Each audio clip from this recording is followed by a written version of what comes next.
नमस्कार, स्वागत है आपका उत्तर प्रदेश की खबरों में। मैं हूं आपके साथ सुमन पाल। खबरों की शुरुआत करते हैं बड़ी खबरों के साथ। आगामी विधानसभा चुनाव को लेकर सभी राजनीतिक दल अपनी तैयारियों को अंजाम दे रहे हैं। ऐसे में भारतीय जनता पार्टी अपनी चुनावी तैयारियों को धार देने में जुट गई है।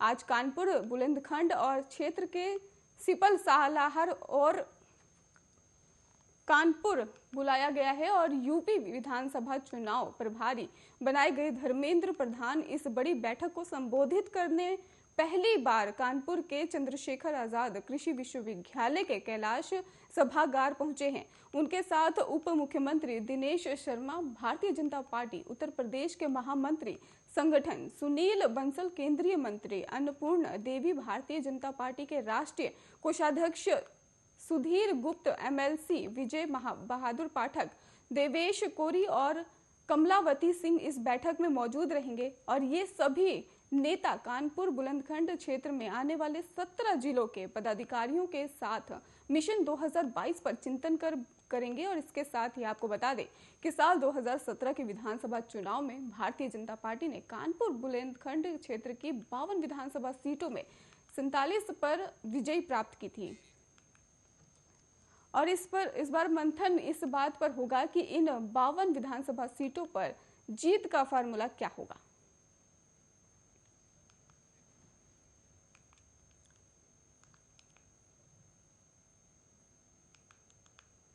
आगामी चुनाव से पहले ही समाजवादी पार्टी, कांग्रेस और बसपा दोनों के ही खेमे में सेंधमारी करने लगी है। इसी कड़ी में बसपा के 6 भाग्य विधायक जो हैं आज समाजवादी पार्टी का दामन थाम लिया। और वैसे तो ये सभी करीब 1 साल पहले ही सपा में आने का ऐलान कर चुके थे।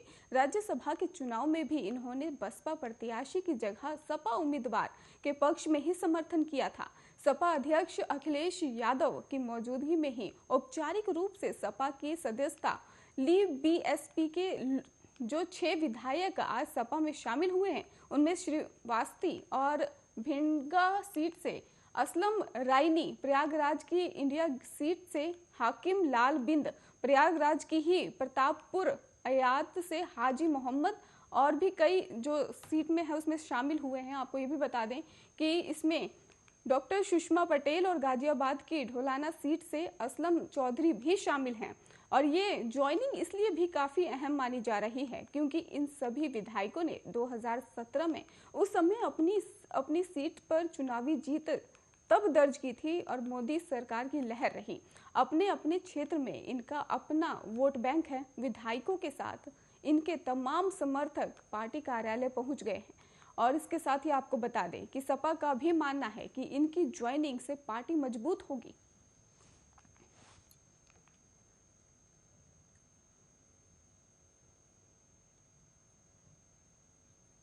यूपी में आगामी विधानसभा चुनाव से पहले सपा प्रमुख और पूर्व सीएम अखिलेश यादव ने सत्ताधारी बीजेपी पर हमले तेज कर दिए हैं। लखनऊ में सपा कार्यालय में शनिवार को एक प्रेस कॉन्फ्रेंस कर अखिलेश यादव ने बीजेपी को घेरा और अखिलेश ने दावा भी किया कि आगामी विधानसभा में बीजेपी का सफाया होगा। अखिलेश ने पत्रकारों से कहा कि जनता इतनी दुखी हो गई है कि आने वाले चुनाव में बीजेपी का सफाया होगा। बीजेपी परिवार भागता परिवार दिखाई देगा। बता दें कि सपा और बीजेपी से बगावत करने वाले विधायक आज सपा में शामिल हुए हैं। इस मौके पर अखिलेश ने बीजेपी पर जमकर निशाना साधा है। अखिलेश ने आगे ये भी कहा कि बीजेपी ने दावा किया कि लोक कल्याण पत्र की 90% बातें पूरी की, लेकिन असल में उन्होंने 2017 के बाद इसका पन्ना तक नहीं पलटा है। बीजेपी पन्ना प्रमुख बहुत बनाती है। और बीजेपी ने यह भी कहा था कि 2022 तक किसान की आय दोगुनी करने पर विस्तृत रोड मैप तैयार किया जाएगा। आमदनी दोगुनी होगी। किसान जानना चाहती है कि आमदनी कब दोगुनी होगी। अखिलेश ने यह भी कहा कि बीजेपी की सरकार ने जो वादे किए थे उनमें से एक भी पूरा नहीं किया गया है। सरकार एमएसपी पर खरीद नहीं कर पा रही है और चीनी मिलों में भी किसानों का पैसा बकाया है। जो मंडी चल रही है और उनमें काम नहीं हो रहा है। जो पहले से चल रही थी उसको सरकार ने बंद कर दिया है। अखिलेश ने कहा कि जो काम समाजवादी पार्टी की सरकार में हुआ था, सरकार उसको भी आगे नहीं ले पाई है।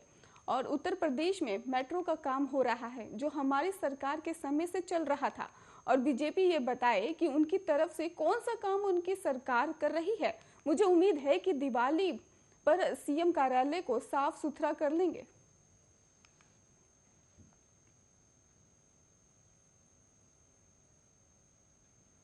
केंद्रीय गृह मंत्री अमित शाह ने शुक्रवार को लखनऊ पहुंचकर बीजेपी के चुनावी अभियान का आगाज किया है। अमित शाह ने विधानसभा चुनाव में जीत को लेकर मंत्र भी दिया और लक्ष्य भी। अमित शाह ने लखनऊ में तमाम बैठकें की और इंदिरा गांधी प्रतिष्ठान में भी हुई बैठक में पूर्व विधायक, पूर्व सांसद, लोकसभा चुनाव 2019 में लोकसभा के प्रभारी और संयोजक शामिल रहे।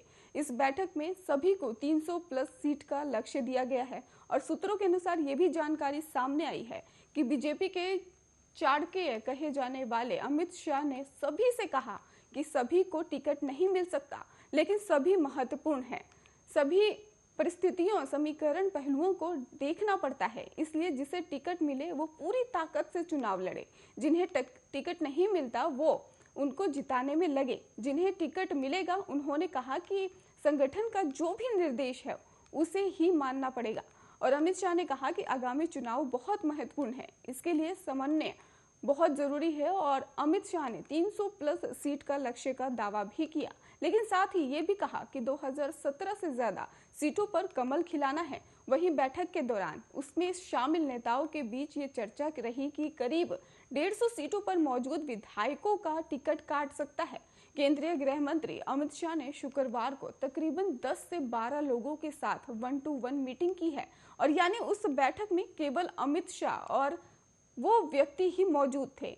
इनमें सरकार के कुछ मंत्री भी हैं, कुछ सांसद भी हैं। 2022 के विधानसभा चुनाव के मद्देनजर पार्टी की तैयारियां, सरकार के कामकाज पर केंद्रीय गृह मंत्री ने इनसे फीडबैक लिया है। बैठक के बाद डिप्टी सीएम केशव प्रसाद मौर्य ने कहा कि हर बूथ पर बीजेपी का कमल का फूल खिले, यही एक लक्ष्य है। उन्होंने कहा कि बीजेपी का कमल खिलेगा, बीजेपी सरकार बनेगी, सुशासन कायम रहेगा और गुंडागर्दी दफन होगी। जो अच्छे काम किए वो जनता के बीच लेकर आएंगे। सपा की सफाई के लिए जनता तैयार है।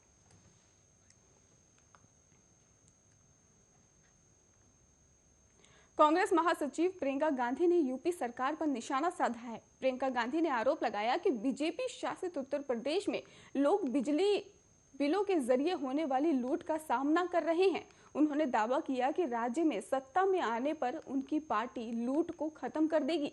प्रियंका गांधी ने शनिवार सुबह एक ट्वीट पर बिजली बिल के मुद्दे पर बिजली को लेकर सरकार को आड़े हाथ भी लिया है। कांग्रेस नेता ने ट्विटर पर एक मीडिया रिपोर्ट को भी टैग किया है, जिसमें दावा किया गया है कि बिजली विभाग ने एक मजदूर को 19 करोड़ रुपए से ज्यादा की बिजली का नोटिस दिया है। और प्रियंका गांधी ने इसी रिपोर्ट का हवाला देते हुए ट्वीट किया और बीजेपी राज्य में बिजली बिलों और स्मार्ट मीटरों की लूट से प्रदेश का आमजन बुरी तरह से परेशान है। बिजली को लेकर उन्होंने ये भी कहा कि प्रियंका गांधी ने ये साफ तौर पर कह दिया है कि बिजली विभाग ने मेहनत मजदूरी करने वाले परिवारों को 19 करोड़ 19 लाख रुपए के बिजली बिल का नोटिस थमा दिया है। कांग्रेस की सरकार बनने पर बिजली बिलों के जरिए हो रही इस लूट का समाप्त किया जाएगा।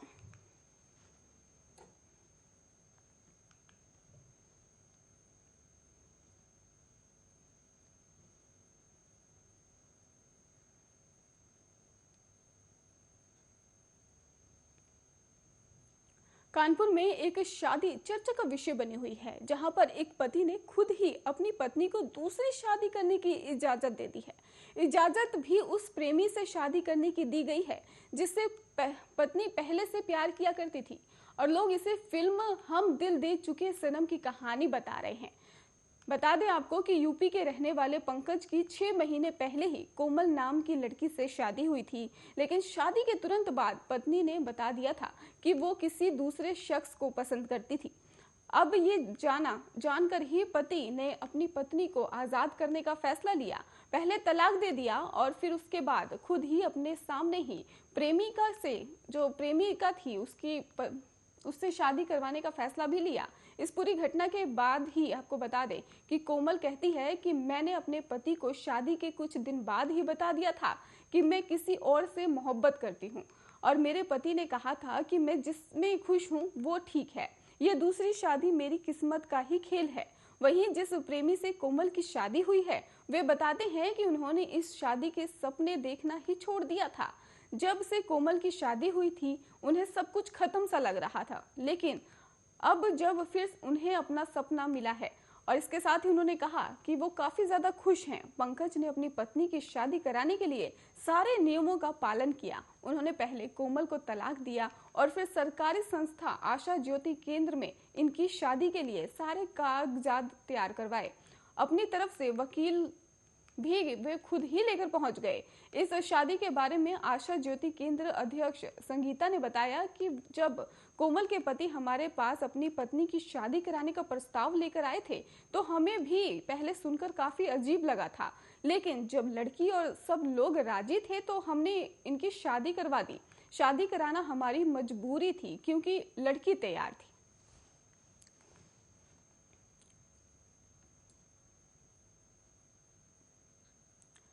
यूपी एसटीएफ को बड़ी सफलता हाथ लगी है। चित्रकूट में ही आज तड़के एसटीएफ ने डकैती गोरी यादव को एनकाउंटर में ढेर कर दिया है। सुबह करीब 4 बजे हुई इस मुठभेड़ में दोनों ओर से कई राउंड ऑफ फायरिंग हुई है। काफी देर तक चली मुठभेड़ में ही आखिरकार एसटीएफ के जवानों ने गोरी यादव को मार गिराया है। एसटीएफ की टीम ने ही उसके पास से AK-47 semi automatic rifle, 12 bore की बंदूक और 2 कट्टे बरामद किए हैं। एसटीएफ और गौरी यादव के बीच मुठभेड़ चित्रकूट के बहिलपुरवा थाना क्षेत्र के माधा के पास हुई बताई जा रही है। दोनों ओर से सैकड़ों राउंड से अधिक गोलियां चली हैं। अंत में डकैत जो है गोरी यादव को ही यूपी एसटीएफ की टीम ने ढेर कर दिया। पुलिस ने उसके पास से हथियारों का जखीरा बरामद किया है। इसके अलावा ही सैकड़ों कारतूस भी बरामद किए गए हैं।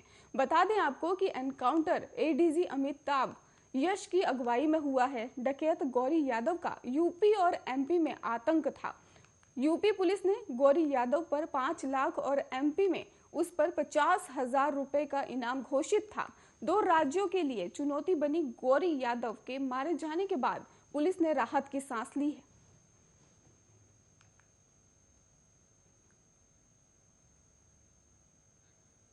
इंडियन प्रीमियर लीग का अगला सीजन बेहद रोमांचक होने जा रहा है।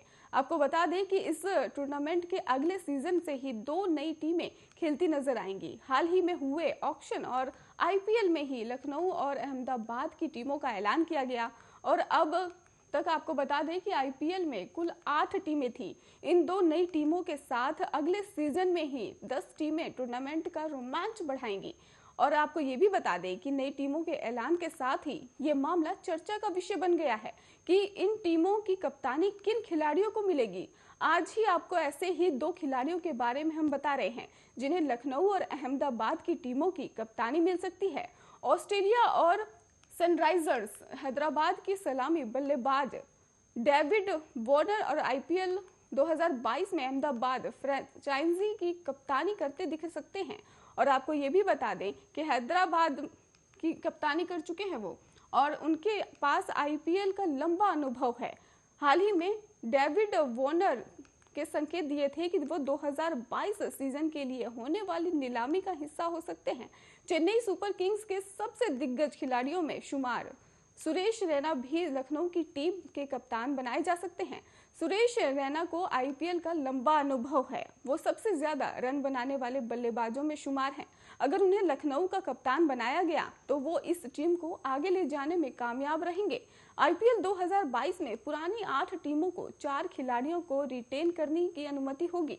कप्तान आपको बता दें कि इसमें डिसाइड किया जाएगा। वहीं आसान भाषा में कहें तो ये टीमें 4 खिलाड़ियों को अपने पास बरकरार रख सकेंगी और वहीं पर बाकी खिलाड़ियों को उन्हें ऑक्शन पूल में भेजना होगा। हालांकि 2 नई टीमें लखनऊ और अहमदाबाद नीलामी से पहले बाकी खिलाड़ी पूल से ही 3 खिलाड़ियों को हासिल करने में सक्षम होगी। ये बात एक रिपोर्ट में कही गई है। बीसीसीआई की तरफ से आईपीएल 2022 की नीलामी की आधिकारिक जो तारीख है उसकी घोषणा की जानी बाकी है अभी, लेकिन खबरों के मुताबिक दिसंबर में नीलामी हो सकती है।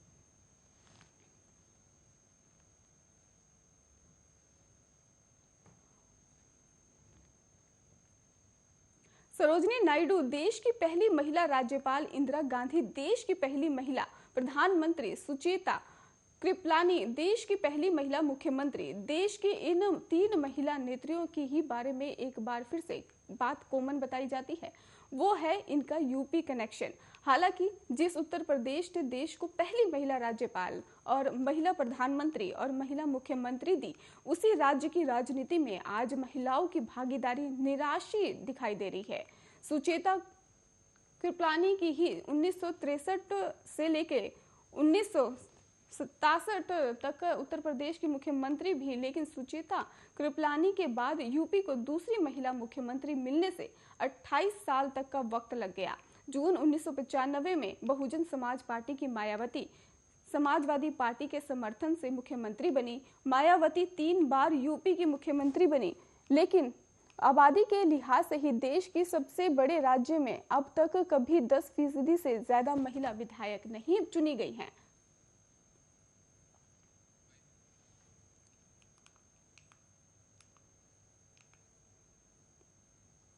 मिर्जापुर के एक स्कूल की इमारत से बच्चा उल्टा लटकाने वाले प्रिंसिपल के खिलाफ एक्शन लिया गया है।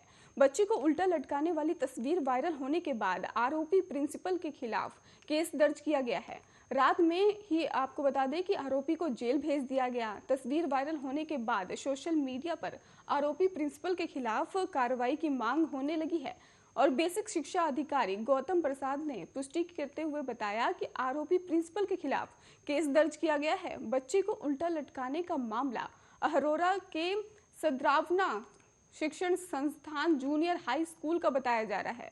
दरअसल दूसरी कक्षा में पढ़ने वाला सोनू यादव अपने दोस्तों के साथ गोलगप्पे खाने चला गया।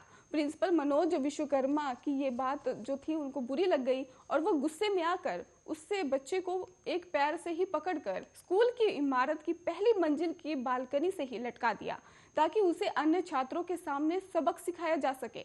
बच्चे के चीखने और माफी मांगने के बाद आरोपी प्रिंसिपल ने उसे खींच लिया और वहीं ये घटना कैमरे में कैद हो गई। बच्चे को उल्टा लटकाने की तस्वीर सोशल मीडिया पर तेजी से वायरल हो रही है और जिलाधिकारी परमीर कुमार लक्ष्यकर ने मामले का संज्ञान लेते हुए बेसिक शिक्षा अधिकारी को मामले की जांच के आदेश दिए हैं। उन्होंने प्रिंसिपल के खिलाफ प्राथमिकी दर्ज कराने का भी आदेश दे दिया है।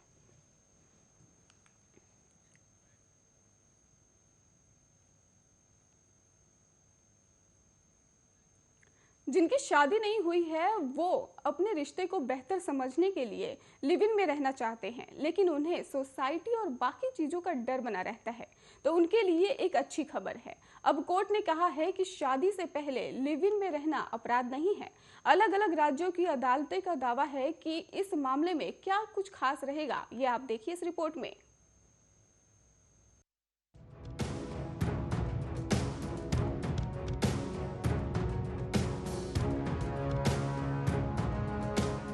लिव इन रिलेशनशिप यानी शादी किए बगैर लंबे समय तक एक साथ रहने पर बार बार सवाल उठते हैं। किसी की नजर में ये मूलभूत अधिकारों और निजी जिंदगी का मामला है, तो कुछ इसे सामाजिक और नैतिक मूल्यों के पैमाने पर तौलते नजर आते हैं। एक ताजा मामले में इलाहाबाद हाई कोर्ट ने लिव इन रिलेशनशिप में रह रहे 2 वयस्क जोड़ों की पुलिस सुरक्षा की मांग को जायज ठहराते हुए कहा है कि ये संविधान के आर्टिकल 21 के तहत दिए राइट टू लाइफ की श्रेणी में आता है। याचिकाकर्ताओं ने अदालत से कहा था कि 2 साल से अपने पार्टनर के साथ अपनी मर्जी से रहने के बावजूद उनके परिवार उनकी जिंदगी में दखलंदाजी कर रहे हैं।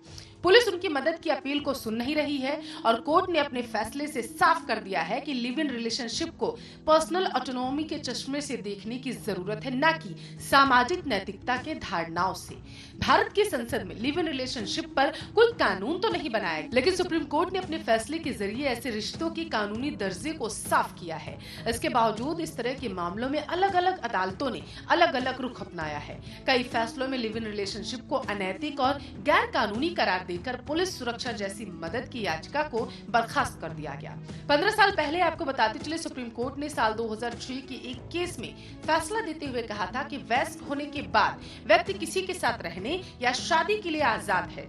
इस फैसले के साथ लिव इन रिलेशनशिप को कानूनी मान्यता मिल गई थी। अदालत ने कहा था कि कुछ लोगों की नजर में अनैतिक माने जाने के बावजूद ऐसे रिश्ते में रहना कोई अपराध नहीं है। सुप्रीम कोर्ट ने अपने इसी फैसले का हवाला साल 2010 में अभिनेत्री खुशबू के प्री मैरिटल सेक्स और लिव इन रिलेशनशिप के संदर्भ और समर्थन में दिए बयान के मामले में दिया था। खुशबू के बयान के बाद उनके खिलाफ दायर हुई 23 आपराधिक शिकायतों को बर्खास्त करते हुए कोर्ट ने अपने फैसले में कहा था, इसमें कोई शक नहीं कि भारत के सामाजिक ढांचे में शादी अहम है, लेकिन कुछ लोग इससे इत्तेफाक नहीं रखते और प्री मैरिटल सेक्स को सही मानते हैं। आपराधिक कानून का मकसद ये नहीं है कि लोगों को उनके अलोकप्रिय विचार व्यक्त करने पर सजा दी जाए। साल 2006 में भारतीय दंड संहिता की धारा 497 के तहत अडल्ट्री यानी व्यभिचार गैर कानूनी था। इसलिए सुप्रीम कोर्ट के फैसले के तहत मिली आजादी उन मामलों पर लागू नहीं होती जो शादी के बाहर संबंध यानी अडल्ट्री की श्रेणी में आते थे। शादीशुदा व्यक्ति और अविवाहित व्यक्ति के बीच या फिर दो शादीशुदा लोगों के बीच लिव इन रिलेशनशिप कानून की नजर में मान्य नहीं था। फिर साल 2018 में एक जनहित याचिका पर फैसला सुनाते हुए सुप्रीम कोर्ट ने अडल्ट्री कानून को ही रद्द कर दिया। याचिका दर्ज करने वाले वकील कालेश्वरम राज ने बताया था कि इस फैसले से लिव इन रिलेशनशिप पर असर के बारे में बताया। उन्होंने कहा, अब कोई लिव इन रिलेशनशिप इस वजह से गैर कानूनी नहीं करार दिया जा सकता कि वो अडल्ट्री की परिभाषा में आता है। सुप्रीम कोर्ट के साल 2006 और 2018 के फैसले एकदम साफ हैं। संविधान के आर्टिकल 141 के तहत उतनी ही मजबूत कानून है जैसे संसद या विधानसभा द्वारा पारित कानून। लेकिन देश की अदालतों में शादीशुदा व्यक्ति के बिना तलाक लिए लिव इन रिलेशनशिप में होने की सूरत में कई बार उनके रिश्ते को अब भी गैर कानूनी बताया जाता है। इसी साल अगस्त में इलाहाबाद हाई कोर्ट ने पुलिस सुरक्षा की एक याचिका बर्खास्त कर दी और 5,000 रुपए जुर्माना लगाते हुए कहा, ऐसे गैर कानूनी रिश्तों के लिए पुलिस सुरक्षा देकर हमें उन्हें इनडायरेक्टली मान्यता नहीं देनी चाहिए। इसके फौरन बाद आए राजस्थान हाई कोर्ट के एक फैसले में भी ऐसे रिश्ते को देश के सामाजिक ताने बाने के खिलाफ बताया गया। कालेश्वरम राज कहते हैं कि कानून की जानकारी और समझ का अभाव एक बड़ा मुद्दा है जो आम जनता, पुलिस सबके बीच व्याप्त है। 2018 के अडल्ट्री के फैसले के एक साल बाद भी जब मैंने उत्सुकतावश भारतीय दंड संहिता पर बाजार में उपलब्ध कुछ किताबों पर नजर डाली तो पाया कि सेक्शन 497 को उनमें से हटाया नहीं गया था। कई निचली अदालतें सुप्रीम कोर्ट के फैसले के ध्यान में रखते हुए सुनवाई कर भी रही हैं। इसी साल सितंबर में पंजाब और हरियाणा हाई कोर्ट के सामने एक अविवाहित महिला और एक शादीशुदा मर्द ने उनकी पत्नी और परिवार से पुलिस सुरक्षा की याचिका दाखिल की थी। हाई कोर्ट पुलिस कोर्ट के अडल्ट्री को रद्द करने वाले फैसले का हवाला देते हुए याचिकाकर्ताओं के हक में फैसला दिया गया और पुलिस को सुरक्षा मुहैया करने की हिदायत दी गई। कोर्ट ने अपने फैसले में कहा कि शादीशुदा होने के बावजूद लिव इन रिलेशनशिप में रहना कोई गुनाह नहीं है और इससे भी कोई फर्क नहीं पड़ता कि शादीशुदा व्यक्ति ने तलाक की कार्रवाई शुरू की है या फिर नहीं। Special desk, Arya news.